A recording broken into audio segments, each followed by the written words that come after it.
Bendiciones a todos. En esta masterclass vamos a estar hablando acerca de las bodas del Cordero y del regreso de nuestro Señor Jesús.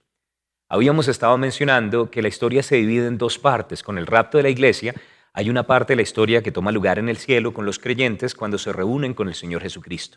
Las bodas del Cordero viene después del rapto de la iglesia y el tribunal de Cristo, y va a ser la celebración que nosotros los creyentes vamos a tener con nuestro Señor en el aire. Mientras tanto, en la tierra están pasando por un periodo difícil que es llamado la Gran Tribulación. Pero el tema que nos compete en este momento es las bodas del Cordero. Y le voy a pedir que me acompañe en la palabra de Dios a Efesios, al capítulo 5, y vamos a leer allí los versículos 31 y 32. El capítulo 5 de Efesios, desde el verso 21 en adelante, habla acerca de las responsabilidades del esposo y de la esposa. Y en medio de eso, al final de este pasaje, en el versículo 31 dice: por esto dejará el hombre a su padre y a su madre, y se unirá a su mujer, y los dos serán una sola carne. Grande es este misterio, mas yo digo esto respecto de Cristo y de la iglesia. Ahora, me llama la atención que de hecho la Biblia hace un paralelo entre el matrimonio, el esposo y la esposa, y también Cristo y la iglesia. Cristo haciendo las veces del esposo y la iglesia haciendo las veces de la esposa, que en este momento es la novia del Cordero.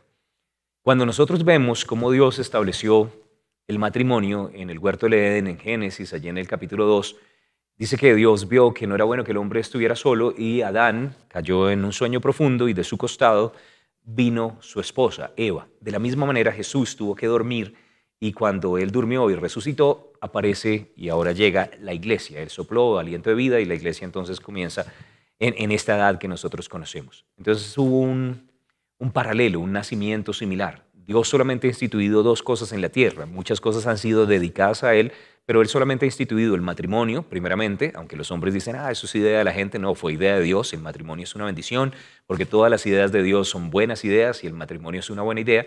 Y Él instituyó, aparte del matrimonio, la iglesia para que fuéramos guardados y fuéramos protegidos.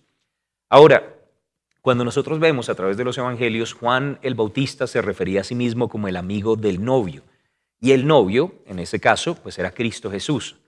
Y los discípulos, de hecho, también eran identificados como parte del novio y la unión con la novia. Hay una relación, hay un paralelo de esta celebración.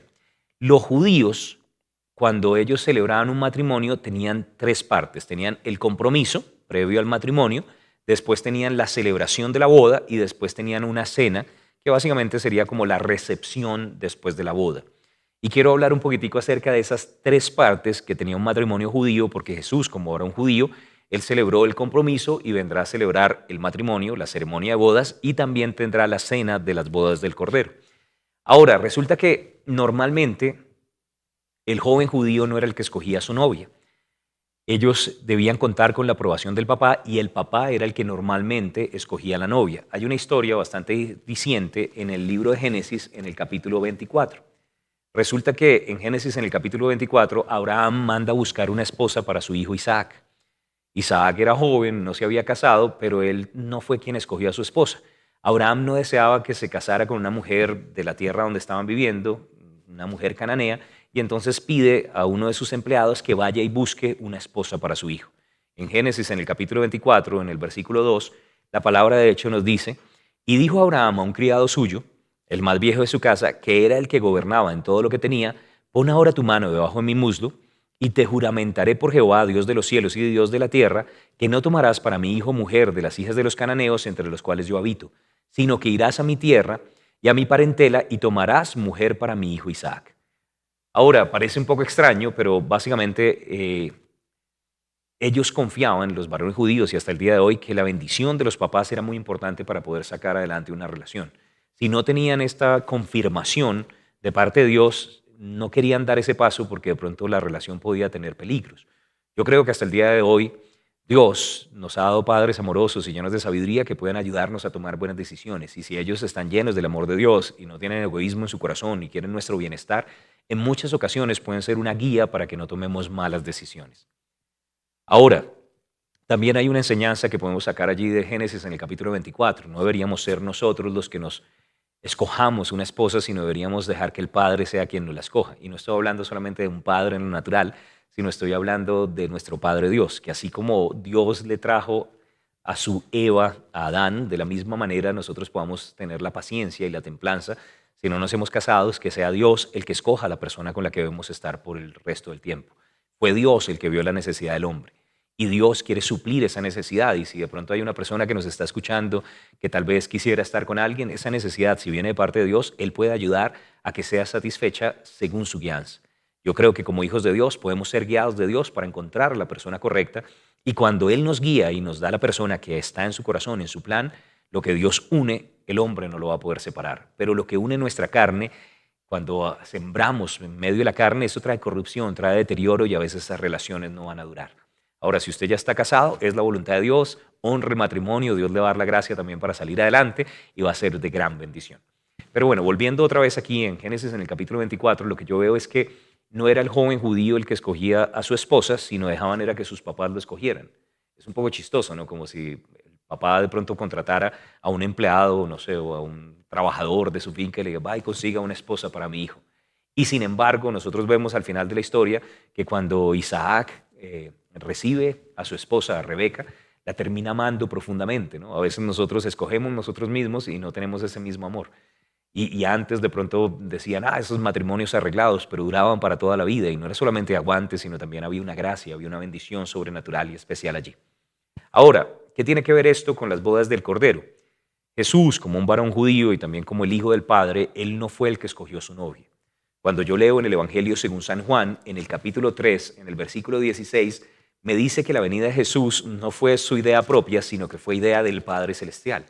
Básicamente el Padre Celestial envió a su Hijo en busca de una novia y en Juan 3:16 dice, porque de tal manera amó Dios, el Padre, al mundo, que ha dado a su Hijo unigénito para que todo aquel que en Él cree no se pierda, mas tenga vida eterna. Entonces el Padre ya tenía en mente una esposa para su Hijo Jesús. Dios había escogido cuál era esa esposa que iba a ser la que llenara el corazón de su Hijo Jesús. Y me gusta que Jesús vino y así como Isaac se enamoró de Rebeca, Jesús también al ver a su novia, a nosotros, la iglesia, los discípulos que íbamos a terminar siguiéndolos, él también se enamoró. Y en Juan, en el capítulo 15, quiero que observe el versículo 9. Juan capítulo 15, versículo 9. Como el Padre me ha amado, así también yo os he amado. Permaneced en mi amor. Ahora, me gusta eso. Jesús también se enamoró de su novia de la iglesia.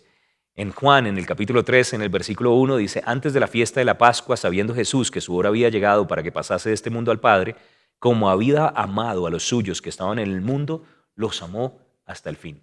Entonces Jesús vino para honrar el deseo del corazón del Padre. Él vino para que el Padre fuera revelado. Él vino para glorificar el nombre del Padre. Tal vez usted lo ha leído en Juan, en el capítulo 17, dice, Padre, yo te he glorificado en la tierra. He acabado la obra que tú me diste que hiciese. Pero en medio de hacer la voluntad del Padre, también encontró el anhelo de su corazón satisfecho y saciado. Y ahí hay una enseñanza también para nosotros. Cuando hacemos la voluntad de Dios, nosotros nos sentimos plenos, completos y satisfechos. Y al mismo tiempo, al ir a buscar a la novia, estuvo de acuerdo también, vio a la novia, nos vio a nosotros y se llenó de amor. Todo esto hace parte también del compromiso, ¿no? Primero encontrar a la novia. Pero después de encontrar a la novia, normalmente lo que tocaba hacer era sellar el pacto. La costumbre judía, básicamente lo que decía es que debía haber una ceremonia de compromiso, un acto legal, y en este acto legal, para poder sellar el pacto, tenían que celebrar una cena, tenía que haber un derramamiento de sangre, tenía que darse una dote, unos dones, unos regalos, para básicamente decir, voy a suplir también por la novia, y si el pretendiente de hecho era pobre y no tenía dinero para pagar, le tocaba pagar con servicio por esa dote. Tal vez usted recuerde la historia de Jacob, ¿cierto? Que Jacob se fue sin nada y se enamoró de Raquel y finalmente no tenía cómo pagar por ella, no tenía cómo dar una dote y entonces Labán le dice, bueno, trabaja para mí 7 años. Ahora, si el varón tenía el dinero y tenía los recursos, podía simplemente dar la dote y podía llegar a un acuerdo con la familia de la novia. ¿Por qué es esto importante? Resulta que Jesús también hizo lo mismo. Quiero que me acompañe a 1 Corintios, al capítulo 11, y quiero que observe detenidamente este pasaje que nosotros leemos mucho en las iglesias, cuando estamos celebrando la cena del Señor, cuando estamos tomando comunión. 1 Corintios capítulo 11 y vamos a leer los versículos 23 al 26. 1 Corintios capítulo 11, versículos 23 al 26. Porque yo recibí del Señor lo que también os he enseñado, que el Señor Jesús, la noche que fue entregado, tomó pan y habiendo dado gracias, lo partió y dijo, tomad, comed, esto es mi cuerpo que por vosotros es partido. Haced esto en memoria de mí. Asimismo, tomó también la copa después de haber cenado, diciendo, esta copa es el nuevo pacto en mi sangre. Haced esto todas las veces que la bebieres en memoria de mí. Así pues, todas las veces que comieres este pan y bebieres esta copa, la muerte del Señor anunciáis hasta que Él venga. Ahora, yo quiero que note que durante la última cena Jesús partió el pan, tomó la copa y básicamente lo que estaba haciendo era sellando el pacto. Nosotros lo llamamos el nuevo pacto y vemos los beneficios del pacto, pero esto también era simbólico del pacto matrimonial.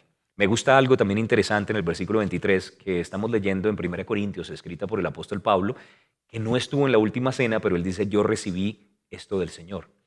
Entonces fue por revelación, el Espíritu Santo se lo debió haber mostrado. No lo leemos de Lucas, no lo leemos de Juan, no lo leemos de Mateo, de Marcos, lo leemos justamente del apóstol Pablo. Y él hablando acerca de este pacto menciona un par de veces la palabra memoria, haced esto en memoria de mí, verso 24, luego en el verso 25. Y en el verso 26 dice, todas las veces que comieres este pan y bebieres esta copa, la muerte del Señor anunciáis hasta que Él venga. Resulta que en esa ceremonia de compromiso, en ese momento donde él sellaba el pacto con la familia matrimonial, si los padres estaban de acuerdo y después de haber celebrado la cena y haber sacrificado al animalito y haber comido y entregado la dote, entonces él se iba a construir un lugar, a preparar una casa para su novia y luego debía regresar. Cuando nosotros leemos el versículo 26, básicamente lo que Jesús estaba diciendo, esa cena de pacto que yo celebré era un compromiso con mi novia, la iglesia, de que yo iba a ir a preparar un lugar para ella y después volver para tomarla a mí. Entonces es bastante bonito, ¿cierto? Porque básicamente Jesús selló el pacto. Él fue el sacrificio, el animalito del sacrificio, el Cordero de Dios que fue inmolado, que quita el pecado del mundo. Y al mismo tiempo celebró una última cena como símbolo de este pacto.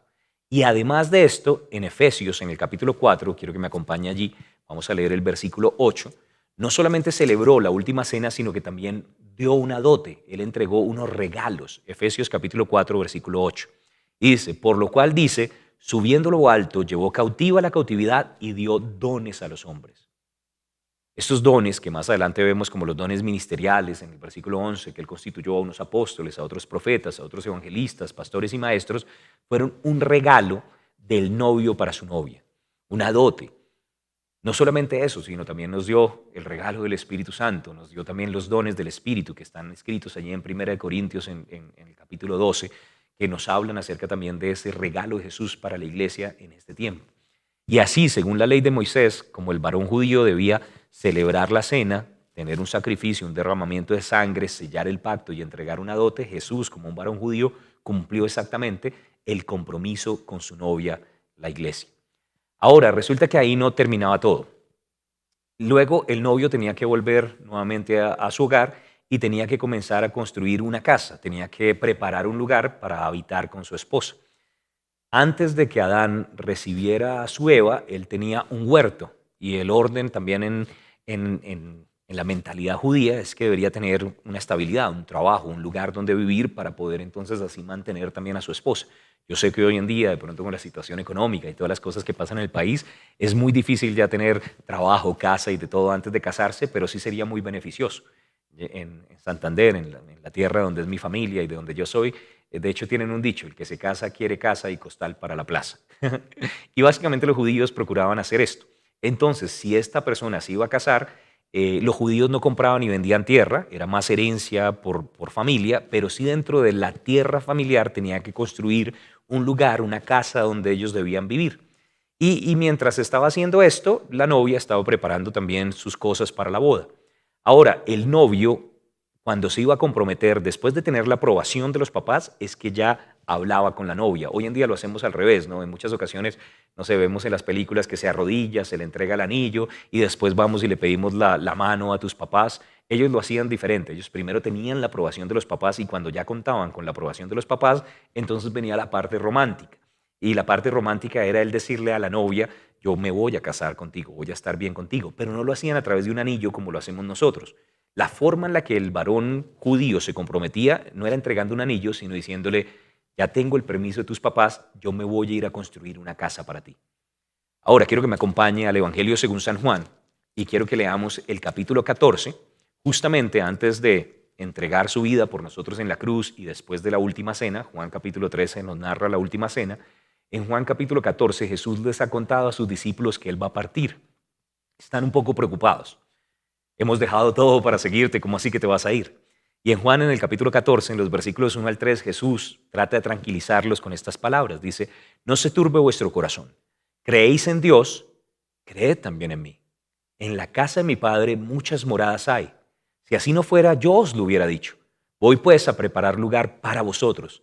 Y si me fuere y os preparare el lugar, vendré otra vez y os tomaré a mí mismo para que donde yo estoy, vosotros también estéis.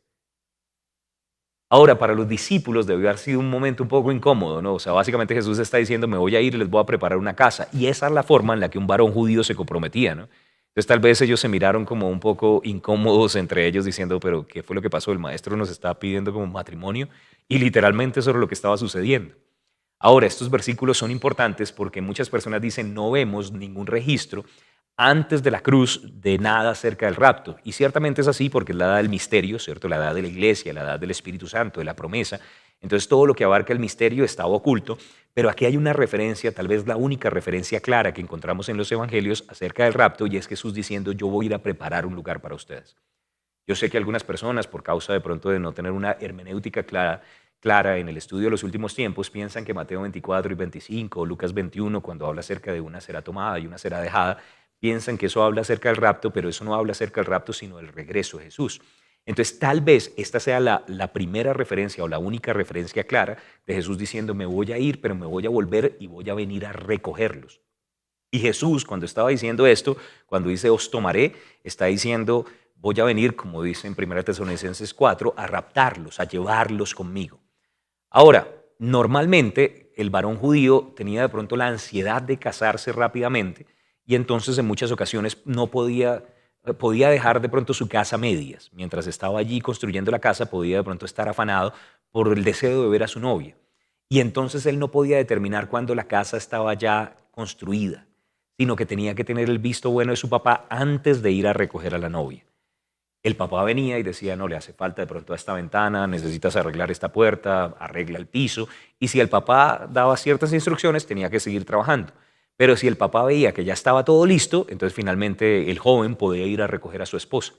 En el caso de nuestro Señor Jesús, cuando nosotros leemos acerca del día en el cual Él regresará, dice la palabra en Mateo, en el capítulo 24, en el versículo 36, algo que es bastante diciente cuando nosotros lo comparamos con la boda judía. Dice, pero del día y la hora nadie sabe, ni aun los ángeles de los cielos, sino solo mi Padre. Ahora, ¿por qué me parece esto también importante? Porque yo creo que Jesús nos ama tanto, que Él ama tanto a su novia, a la iglesia, que si fuera por Él, Él ya estaría aquí. El Señor no retarda su promesa como algunos lo tienen por tardanza, porque Él quiere venir por su iglesia, Él quiere estar con nosotros, pero Él no quiere que ninguno perezca, los que están allá afuera. Entonces realmente si fuera por Jesús, Él ya vendría, pero el Padre está diciendo todavía no, todavía hay espacio, todavía hay personas que pueden llegar a la casa, todavía hay gente que puede llegar a confesar a Jesús como Señor y Salvador y pueden entonces así entrar en también salvación que nosotros hemos recibido.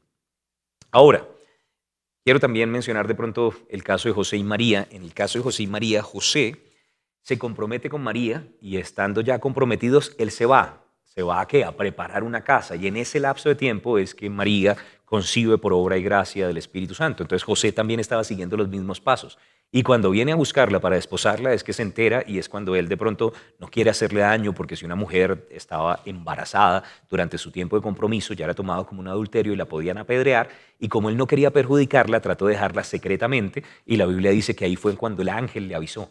Entonces fue en ese lapso de tiempo. Lo estoy diciendo solamente como para que usted vea el paralelo, cómo eran los compromisos. Ya esto era como un pacto legal y ya la persona le llamaban desposada, aunque todavía no había celebrado la boda como tal, pero ya estaba comprometida plenamente.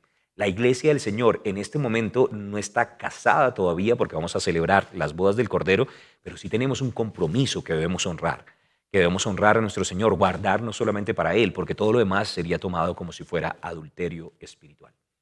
Ahora, ya habiendo hablado acerca del compromiso de la boda, quiero hablar un poquitico también acerca de la celebración de la boda. En la época de Jesús, ellos no tenían medios de comunicación como los que nosotros tenemos, no tenían Facebook, Messenger, WhatsApp, no tenían teléfonos para poder llamar, entonces básicamente la llegada del novio no se podía no se podía avisar de antemano. Y como la novia seguía en la casa de sus papás, seguía trabajando, haciendo las cosas, los quehaceres, las responsabilidades que tenía en la casa de su padre, entonces podía de pronto ser cogida desapercibida cuando el novio regresara. La responsabilidad del novio era construir la casa, la responsabilidad de la novia era trabajar en su vestido. Tener el vestido listo, el ajuar, todas las cosas listas, porque pues sabemos que antes de una boda, normalmente si de pronto tenemos una celebración de boda, hay ciertas cosas que se necesitan arreglar, ¿no? La comida, necesitamos arreglar el vestido, necesitamos saber quién va a llevar a quién, ir a la peluquería, apartar los cupos, ese tipo de cosas. Ellos también tenían algo similar, pero la responsabilidad principal de la novia era preparar el vestido. Cuando el novio ya acababa la casa, entonces él iba a buscarla. Y al ir a buscarla, lo que hacía es que iba con una comitiva de sus amigos cercanos.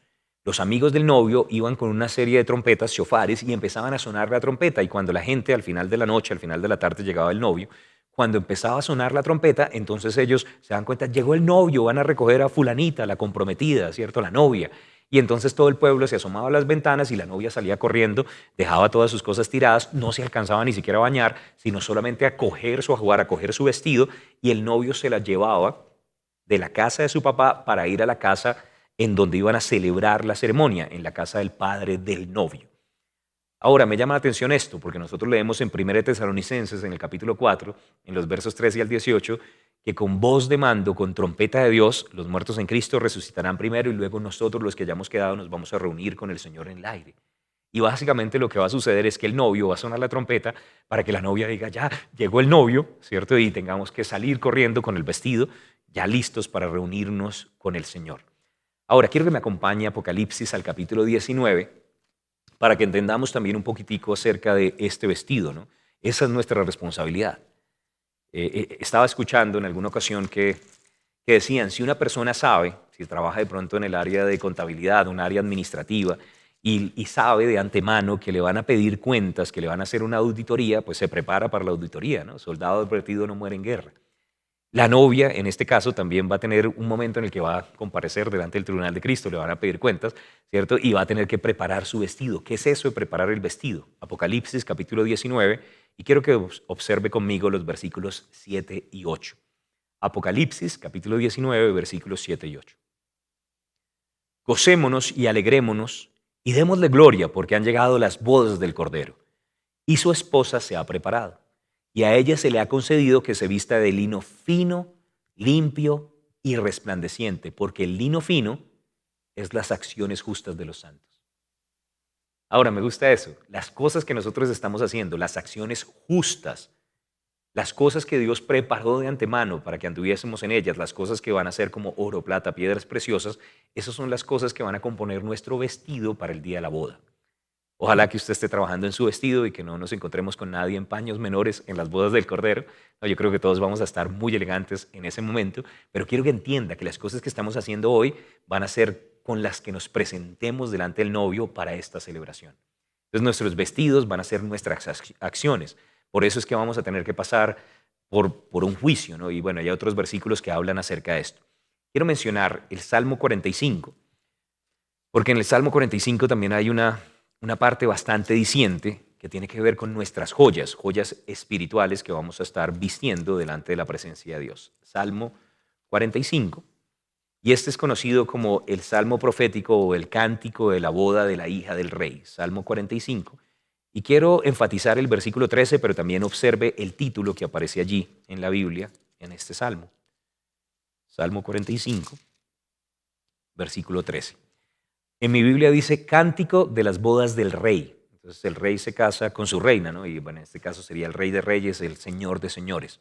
Y cuando leemos todo el Salmo, habla acerca de diferentes cosas de la preparación de esta boda, pero quiero resaltar el versículo 13.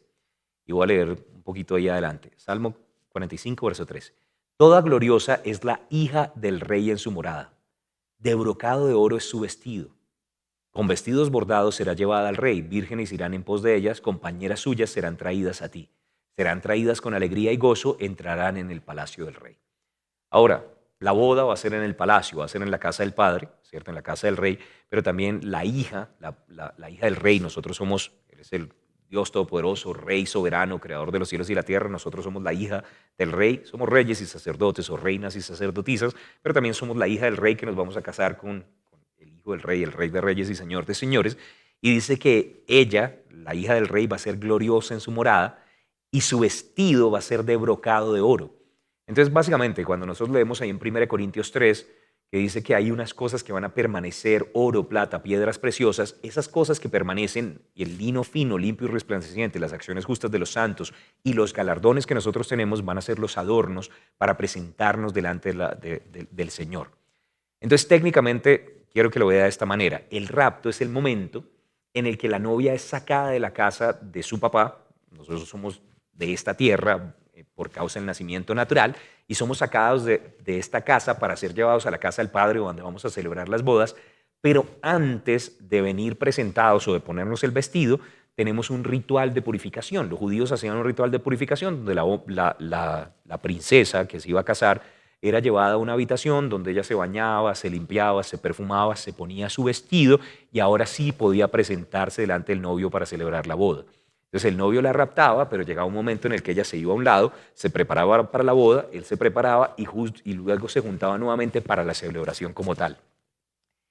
El tribunal de Cristo va a ser un momento de purificación, purificados con fuego, ¿no? En Malaquías, en el capítulo 13, dice que él se sienta para purificar como un orfebre. Normalmente el oro, para poderlo purificar en el pasado, hoy en día, bueno, hay químicos, hay diferentes cosas que utilizan para eso, pero en el pasado lo ponían en el fuego. Y a través de ponerlo en el fuego iban quemando las imperfecciones, las impurezas. Estaba hablando con un orfebre y él decía, normalmente el fuego lo que hacía es que el metal se volviera maleable. Y al volverse maleable podría caerse, entonces lo que tenían que hacer era darle vueltas varias veces hasta que finalmente vieran que le quitaban todas las impurezas. Yo le hice una pregunta, ¿cómo sabes que las impurezas ya fueron quitadas? Y él dijo, porque mi imagen se refleja bien en la superficie del oro. Y ahí, entre más clara sea mi imagen, entre más sea un espejo, entonces puedo darme cuenta que más limpio está el oro. De la misma manera va a suceder con nosotros. Dios nos va a pasar por fuego para Él ver su imagen, para que vea su gloria. Y cuando ya estemos listos con toda su gloria, entonces estamos listos para presentarnos delante del Hijo de Dios, del Rey de Reyes y Señor de Señores, para lo que va a ser la celebración de las bodas del Cordero. Entonces, bueno, básicamente la iglesia en el rapto es sacada de la casa del Padre en el tribunal de Cristo, es como su ritual de purificación para ponerse su vestido y ahora sí va a empezar la ceremonia de bodas y va a ser un tiempo de festividades donde van a celebrar el compromiso ya formal delante del Padre y van a celebrar por una semana, van a tener una celebración allí en la casa del Padre. Ahora, en la Biblia nos dice que nosotros vamos a estar 7 años. Ustedes han estado hablando específicamente de las 70 semanas de Daniel, de esas semanas de años y cómo el Señor todavía les debe una semana de años a su pueblo, la nación de Israel. Mientras tanto, durante esa semana de la gran tribulación, donde Él va a extender su gracia con la nación de Israel y va todavía a utilizarlos para hacer de bendición a los gentiles que se quedan en el mundo y a la misma nación de Israel, nosotros estamos en esa semana celebrando en el cielo. Ahora, quiero que vea en Isaías, en el capítulo 61, el versículo 10. Isaías, capítulo 61, verso 10. El novio es el que entrega también el vestido. Dice, para nosotros, quiero que me acompañe a Isaías 61, verso 10, dice allí, en gran manera me gozaré en Jehová, mi alma se alegrará en mi Dios, porque me vistió con vestiduras de salvación, me rodeó con manto de justicia, como a novio me atavió y como a novia adornada con sus joyas. La iglesia está vestida con una vestidura de justicia y será adornada con las joyas con las que se presentará delante del Señor. Ahora, quiero mencionar algo también. Normalmente en la boda, la novia tenía un velo cubriendo su cabeza y una coronita que sostenía ese velo.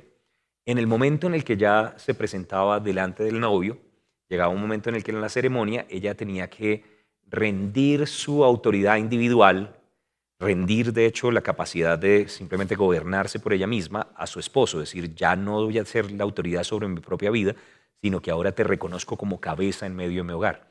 Y para poder hacer eso se tenía que quitar su corona. La corona era un símbolo de autoridad, la tenía que poner a los pies de su marido y tenía que coger, o de su futuro esposo, y tenía que tomar su velo y el velo lo tenía que pasar por encima de los hombros del novio. En este momento era el momento en el cual él la veía ya ordenada, ¿cierto? La veía arreglada, la veía maquillada delante de su presencia. y al mismo tiempo ya se podían ver cara a cara. Mientras pasaba el velo por encima de sus hombros, tenía que pronunciar unas palabras y básicamente esas palabras es: ahora el principado y la autoridad de mi vida están sobre tus hombros. Tú vas a cargar esa autoridad, yo te la estoy cediendo. Y el padre también, que era el encargado en ese momento de guardar la autoridad sobre la novia, en ese momento ya entendía que había una transferencia y que el novio ahora era el que iba a cuidar de la que era su hija. Eso a veces lo tomamos a la ligera, ¿no? En los matrimonios hoy en día a veces dicen, bueno, ¿y quién entrega a esta mujer en matrimonio? Y a veces nadie la entrega. Pero no hay una transferencia de autoridad y entonces se casan y de pronto el esposo nunca ha tenido la autoridad sobre la esposa. O tal vez la esposa, la que va a ser la futura esposa, era independiente, trabajó sola, pero nunca le entregó esa autoridad y a veces matrimonios fracasan porque no hay una verdadera entrega de autoridad. Entonces la novia judía quería de forma simbólica y por medio de sus palabras decir: ya yo no soy la que tengo mi autoridad, la autoridad la tienes tú eres la cabeza del hogar. Y es bonito, ¿no? Es parte, y en Isaías 9, en el versículo 6, cuando dice que un hijo nos es nacido, ¿cierto? Un príncipe nos es nacido, un hijo nos es dado, dice: el principado sobre su hombro y será llamado su nombre admirable, consejero, Dios fuerte y Padre eterno. Ese principado sobre su hombro es que Él es el que va a tener la autoridad. Ahora, quiero que me acompañe a Apocalipsis, al capítulo 4. Y en Apocalipsis, en el capítulo 4,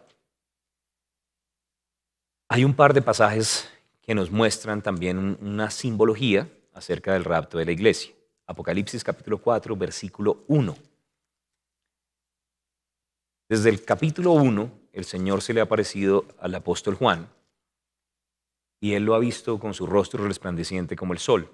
En los capítulos 2 y 3 le da una serie de epístolas a la iglesia y en el capítulo 4, después de haber tenido toda esta revelación que quedó allí registrada, dice en el versículo 1: después de esto miré y aquí una puerta abierta en el cielo y la primera voz que oí como de trompeta hablando conmigo dijo: sube acá y yo te mostraré las cosas que sucederán después de estas. Ahora, un día sonará la trompeta, ¿cierto? Y esa voz, como de trompeta, esa voz de mando, va a decir: sube acá. Y todos nosotros los creyentes vamos a subir y vamos a ver las cosas que van a suceder, ¿cierto? Desde el cielo, después del rapto de la iglesia. Ese es un pasaje que es un paralelo al rapto. Una de las claves para poder entender el libro del Apocalipsis es que la iglesia aparece de Apocalipsis capítulo 1 hasta Apocalipsis capítulo 5. Y todos estos eventos que está narrando tienen que ver con la iglesia. Pero después de que la iglesia es llevada arriba, en el capítulo 6 empieza una serie de eventos difíciles sobre la faz de la tierra que es conocido como la gran tribulación. Entonces Apocalipsis 1 al 5 es la iglesia hasta que está en el cielo, Apocalipsis 6 del 6 al 18 es la iglesia en la tierra y Apocalipsis 19 es cuando otra vez desciende la novia ya con su vestido lino fino, limpio y resplandeciente, con el capitán de la salvación para lo que va a ser la celebración de la cena de las bodas. Entonces básicamente Apocalipsis 1 al 5 tiene que ver con iglesia, 6 al 18 tiene que ver con la gran tribulación, todas esas cosas difíciles que la gente dice el fin del mundo, ¿cierto? Y Apocalipsis 19, otra vez la iglesia vuelve a aparecer hasta que ya básicamente entramos a la eternidad. Pero quiero que note en Apocalipsis, en el capítulo 4, los versículos 9 al 11, la iglesia es llevada arriba y finalmente, entonces estamos hablando de las bodas del Cordero, llega un momento en el que la novia va a ser presentada delante del novio. El novio se aparece y quiero que observe el versículo 9.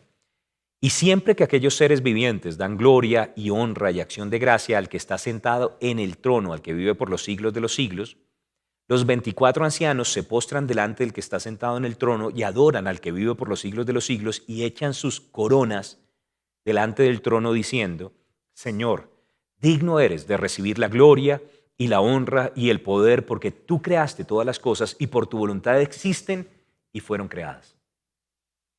Ahora, quiero que observe esto. Estamos en el cielo, ya vino el rapto de la iglesia, pasó el tribunal de Cristo y de pronto la novia se va a presentar delante del que vive por los siglos de los siglos, el Rey de Reyes y Señor de Señores.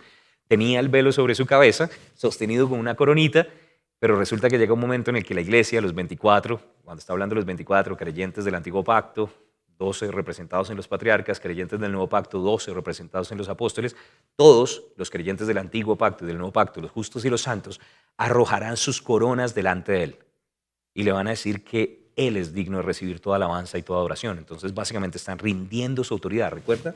La novia se quita la corona y la pone a los pies del novio. Eso es lo que está sucediendo.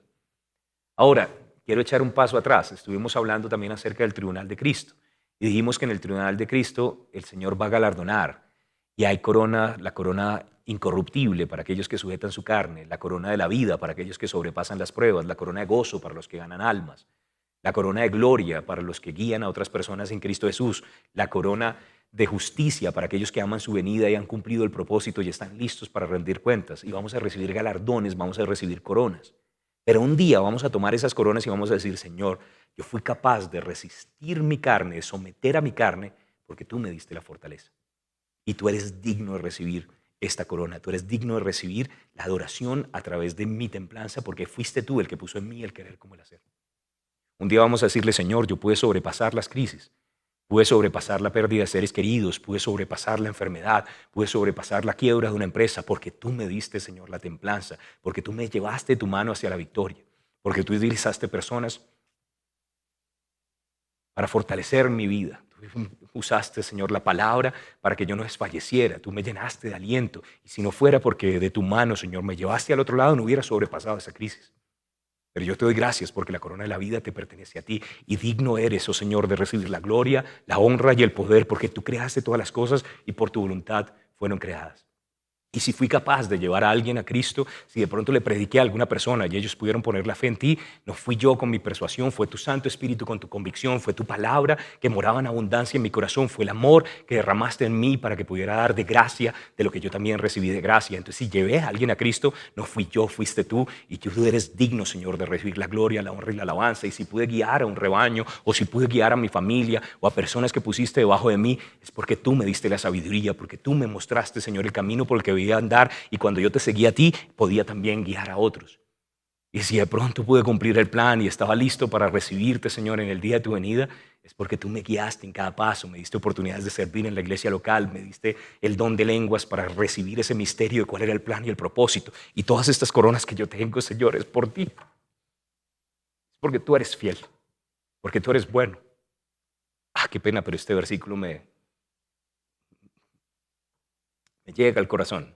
Va a haber un día en el que todas las cosas que nosotros hagamos en esta tierra va a ser una herramienta para exaltar al Rey de Reyes, al Señor de Señores, y la novia va a arrojar sus coronas delante de él y va a decir, todo lo que hacemos es porque tú nos diste la habilidad. Y en ese momento vamos a quitarnos el velo y vamos a verlo cara a cara, vamos a conocer cómo fuimos conocidos, vamos a poner la autoridad en él y vamos a decir, estamos listos para estar para siempre contigo, oh Señor.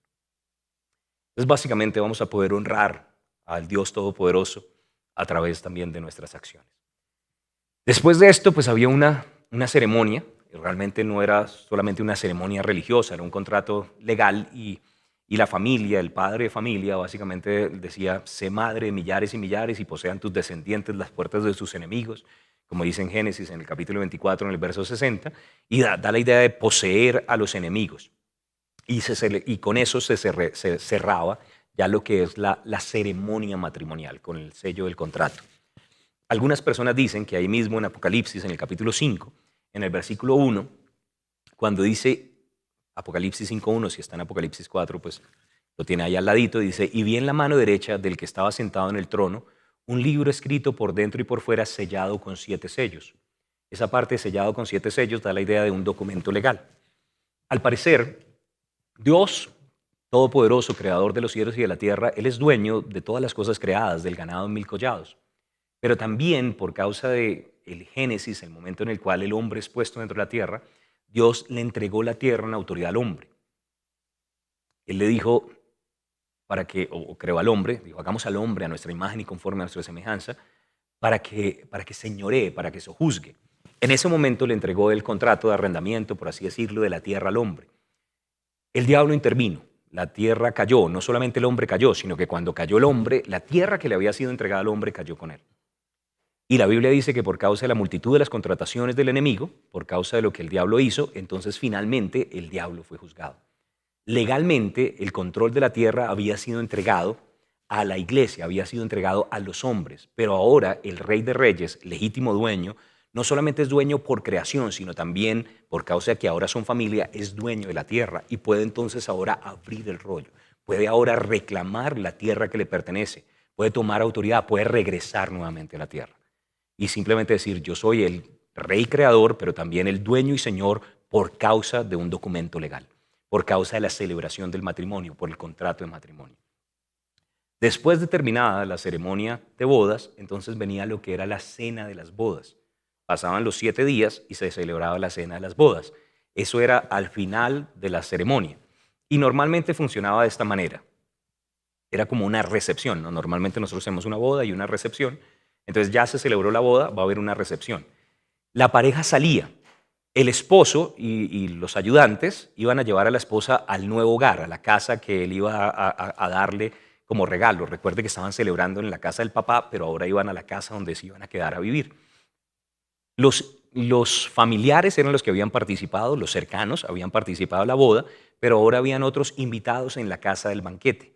Quiero que me acompañe a Cantares, al capítulo 2, y en Cantares, en el capítulo 2, voy a leer el versículo 4. Cantares capítulo 2, versículo 4.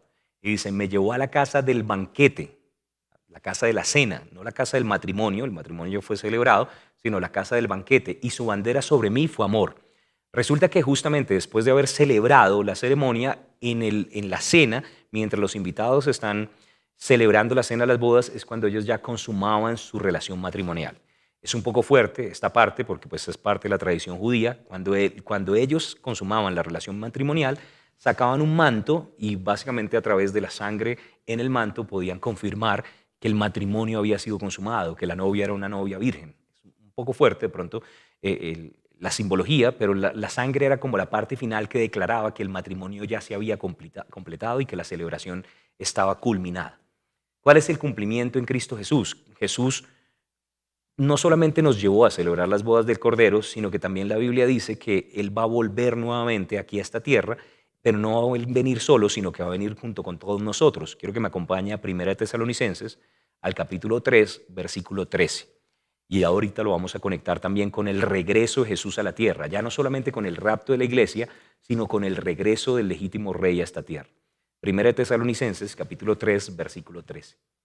Y dice, para que sean afirmados vuestros corazones irreprensibles en santidad delante de Dios nuestro Padre, en la venida de nuestro Señor Jesucristo con todos sus santos. 1 de Tesalonicenses 3:13. En la venida de nuestro Señor Jesucristo con todos sus santos. Entonces quiero resaltar esa parte, con todos sus santos. Ya esto no solamente es el rapto de la iglesia, es el regreso de Jesús, es la venida de Jesús a esta tierra, pero Jesús viene ya con todos sus santos, o sea, el novio viene con la novia, ya no sería el novio, ya es el esposo que viene casado con su esposa. Quiero que me acompañe a Zacarías, al capítulo 14, y vamos a leer los versículos 3 al 5. Zacarías, capítulo 14, versículos 3 al 5. Zacarías, en el capítulo 14, tiene bastantes porciones proféticas que vale la pena que nosotros como creyentes también tengamos claras, pero quiero resaltar ahí los versículos 3 al 5.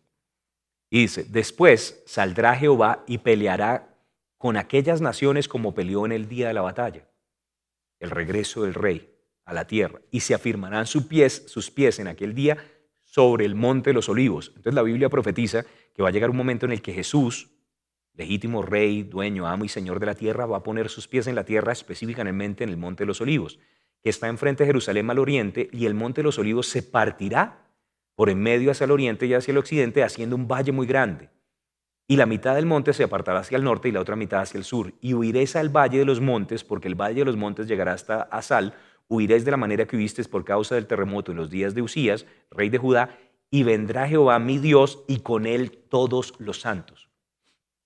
Entonces básicamente lo que me dice la palabra es que Jesús va a regresar, va a poner los pies sobre la tierra, el monte se partirá, se va a echar, quítate y échate en el mar, literalmente va a suceder, el monte se va a partir, va a caer una parte sobre el mar, y estando ahí, la Biblia dice que vendrá Él, el Señor, nuestro Dios, y con Él todos los santos, o sea que no viene solo.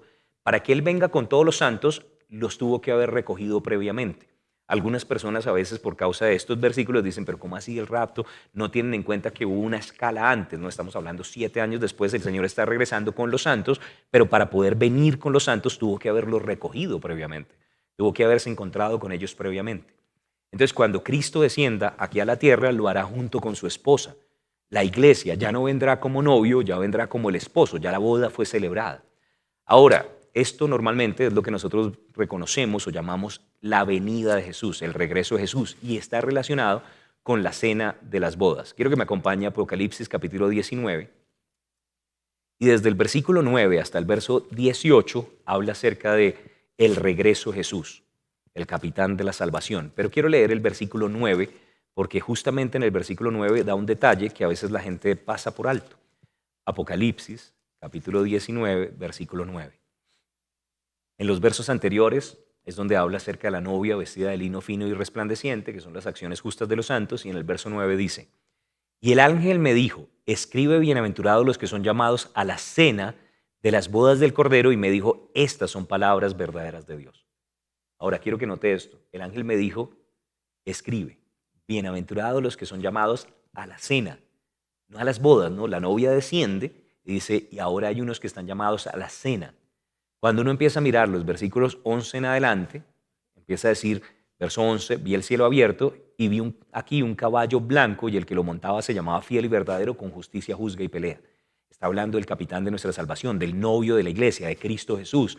Más adelante lo llama el Verbo de Dios, Rey de Reyes, Señor de Señores. Pero en el versículo 14 dice, y los ejércitos celestiales, vestidos de lino finísimo, blanco, limpio, resplandeciente, le seguían en caballos blancos. Justamente estaba diciendo que las acciones justas de los santos eran su vestidura, el vestido de la novia, pero ya no es conocida como una novia, ahora es conocida como un ejército. El regreso de Jesús a la tierra es el esposo viniendo con la esposa, pero es también el capitán de la salvación viniendo con el ejército de todos los creyentes vestidos de lino fino, su esposa, junto con él a tomar el control de la tierra.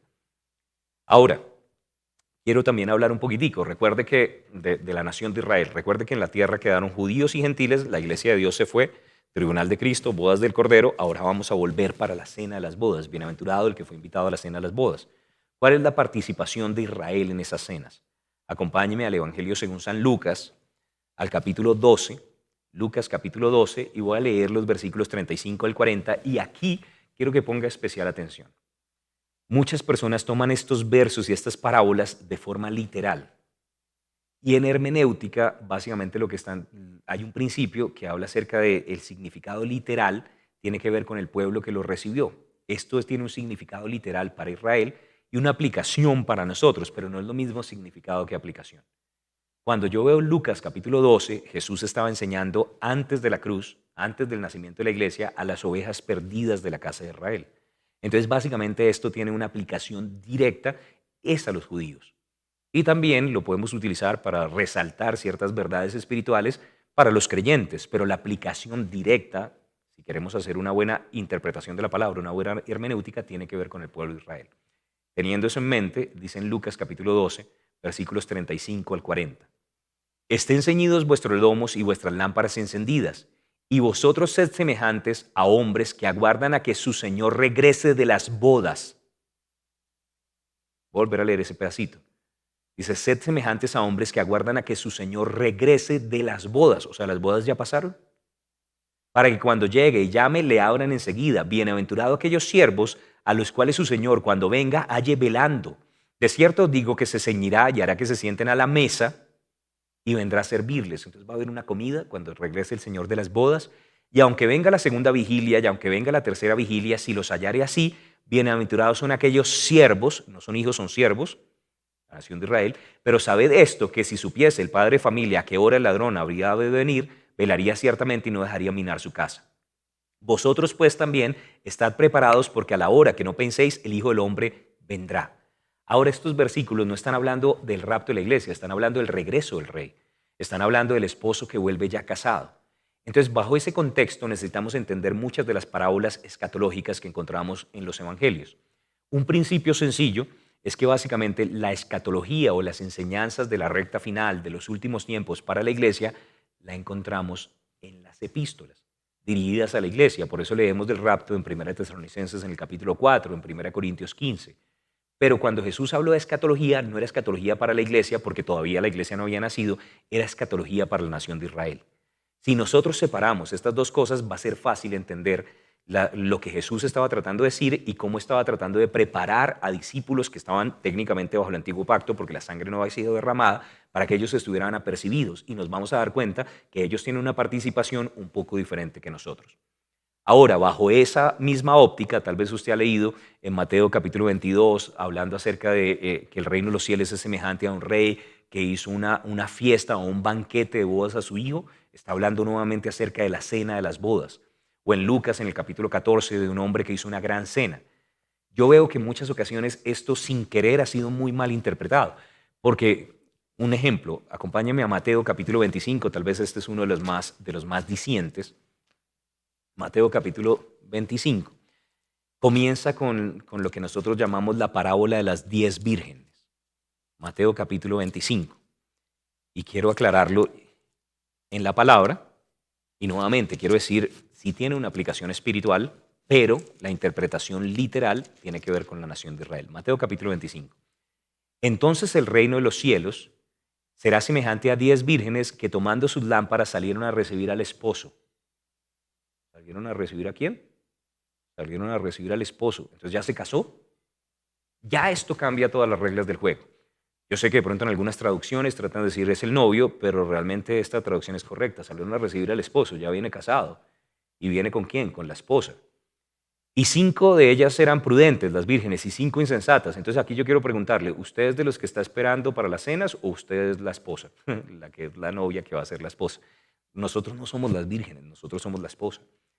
Ahora, por supuesto, debemos ser vigilantes, debemos estar aguardando la venida del Señor, amar su venida, y hay una aplicación espiritual.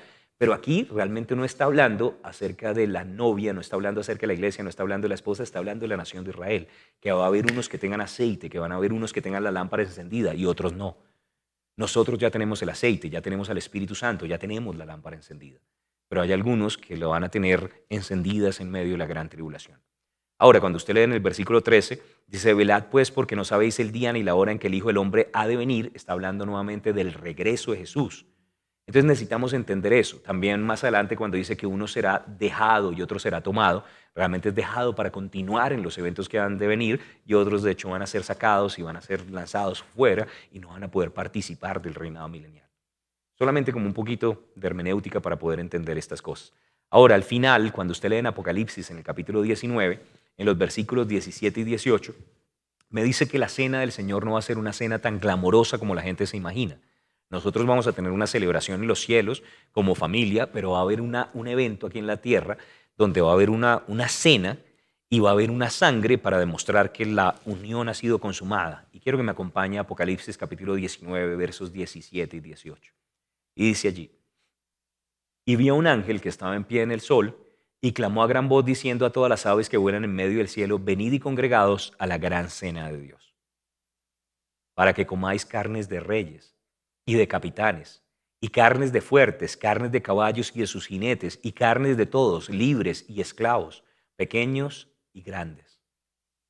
Ahora es interesante que Jesús habló de eso en Mateo 24, donde estuvieron las águilas, allí vendrá la señal del Hijo del Hombre, pero me llama la atención esto, tal vez nosotros hemos tenido una imagen diferente de la cena tiene que ver es con la batalla del Armagedón, como al final de los tiempos Jesús va a regresar con su iglesia y va a mostrar la sangre diciendo, ahora mi novia, la iglesia y yo vamos a reinar sobre el nuevo mundo.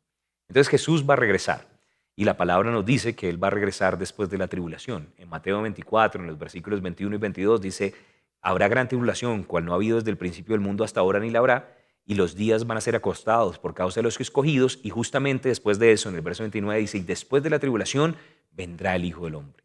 En Zacarías habíamos dicho, va a venir con todos sus santos, va a volver otra vez a la tierra. Quiero terminar simplemente diciendo que nosotros, la iglesia, no vamos a tener que pasar por la gran tribulación porque nos hemos ido en el rapto. Y hay algunas diferencias entre el rapto de la iglesia y la segunda venida. Y es importante hacer la diferencia entre estos dos. Los creyentes no van a tener que pasar por la tribulación. La venida de Cristo va a ser algo inminente para nosotros, porque si no el tiempo de gracia no se cumpliría para Israel. Pero quiero mencionarle como las diferencias generales entre el arrebatamiento, que es 7 años antes del regreso de Jesús, y la segunda venida, 7 años después del rapto. En el arrebatamiento, la Biblia me dice que Jesús va a venir por su iglesia, para sacarla, para llevársela. Pero en la segunda venida dice que Jesús va a regresar con su iglesia. Va a venir a reinar junto con su iglesia. Él es el Rey de Reyes y nosotros somos reyes y sacerdotes para las cosas que van a suceder más adelante. El arrebatamiento va a ser antes de la tribulación, pero la segunda venida va a ser lo que acabe la tribulación, va a ser después de la tribulación. El arrebatamiento es algo inminente, no hay ninguna señal, no tiene que cumplirse una serie de cosas. Técnicamente, si sucediera hoy, todo es legal. Las señales tienen que ver es con la segunda venida. Cuando la gente dice qué señales hacen falta por cumplirse, de más de 50 señales, realmente todas están cumplidas y solamente falta la batalla de Ezequiel 38 y hace falta también la reconstrucción del templo de Israel en Jerusalén, que ya todo esto se está alineando. Y justamente esta semana vimos una alianza entre Rusia, entre Irán y Turquía, que ya nos hace prender la alarma porque parece que está más cerca la venida del Señor y nosotros nos vamos 7 años antes. Solamente como para considerar. Entonces, básicamente, la venida del Señor tiene que ocurrir después de ciertos eventos. El rapto no. El rapto no necesita ningún evento. La señal es el Espíritu Santo que nos advierte y a nosotros no nos va a tomar por sorpresa. En el arrebatamiento, los creyentes se van a encontrar con el Señor en el aire, pero en la segunda venida, los creyentes van a regresar con el Señor y el Señor va a poner los pies en la tierra. Eso es lo que nos muestra la palabra.